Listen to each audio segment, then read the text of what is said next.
All right. The next one we're talking about is the object select. Now, basically, this is a selection kind of class of tools with the W as but the shortcut. Now, basically, it helps you to just quickly select, either your image or the object just at a snap of a finger, the blink of an eye, selected. Now, this is the tool I talked about. That it's amazing. In fact, it's one of the greatest tools that Photoshop has created so far. What it does basically helps you to make a selection, finds and automatically selects an object inside a defined region. In fact, it's just amazing.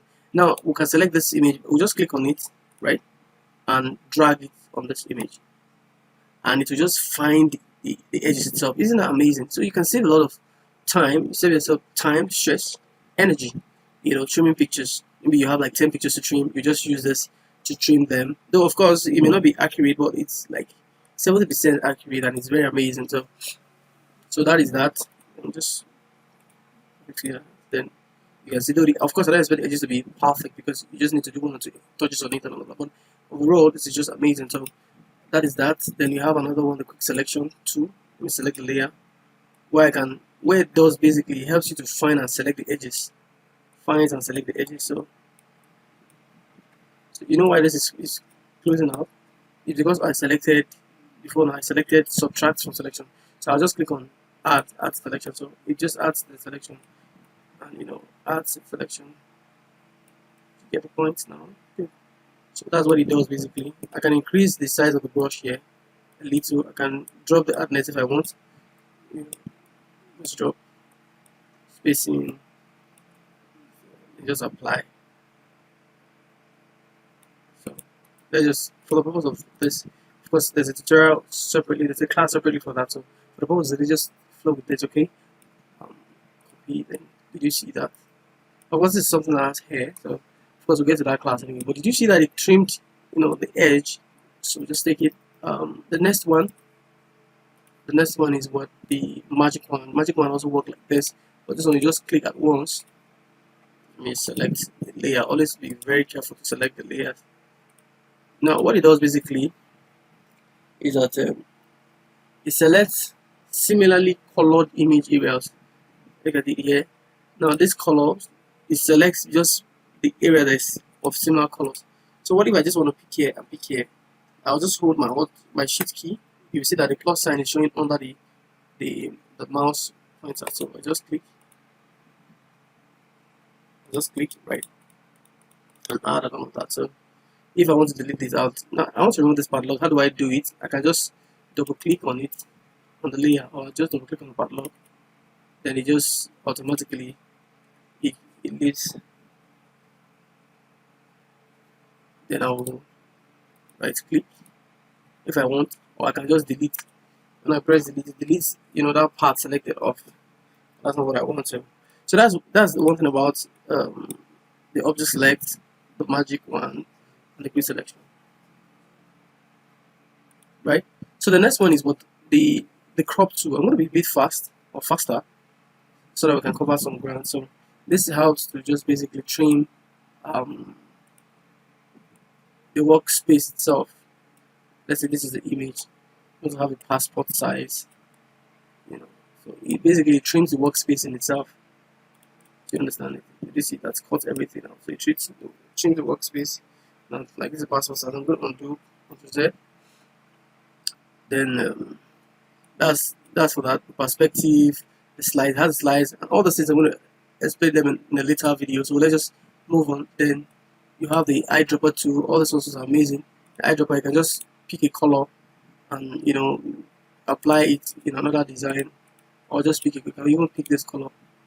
So what it does is it changes the foreground color or either the background color. Depending if you swap it, then it will change automatically. So you have this. Maybe you want a particular color, you can just click on it. Pick a sample of that color. Let's say you want the color on her face. So it's the eyedropper tool that you use to pick colors, on an object. Select samples from an object. So you can just use it to pick a color here. So it gives and drops that color. You can move to the next tool now, which is brush tool. Like, say for example, we just selected a color. So we selected this color, for example. Now you can use the brush tool to apply the color on the image. excuse me, this the flow. If you want the brush to be 100%, you take the flow to be 100%. So this is it here. What am I doing? I'm just applying the brush to. You see that, but it's kind of too much, so I'll just undo. Right, Ctrl D to disconnect that. Then I'll just drop this a little. Professionally, it's always advisable that you create a design in layers. So I'm not going to apply that effect directly on this object, this image. I just decide to create a layer. Of course, I'll come to layer palette. Then I'll come to click this plus sign here to tell you create layer, new layer. So just click. Now I created an additional layer, so I can apply my effect, my brush rather, on what this image. Right now, how do I apply it? I just click my brush tool. I just click and apply. Just click and drag, click and drag, click and drag. Meanwhile, the flow is about, let's say we dropped it to around 17. So you can see that ordinarily you're even designing as a professional already. So that's for the brush tool. So the pen tool, all these ones are like, then the color replacement. We're going to talk about all of them in next videos to come. Then you have this also, the history. You have the history bar, you have the gradient where you can select colors, two or three different colors. You have the dodge to lighten the particular area. We get to use all of those gradually. The burn tool helps you to burn or darken a particular area. Then the sponge also has its own function. So there is a pen tool where you can make and make parts or objects. You can see the drawing also. You can make custom shape with that.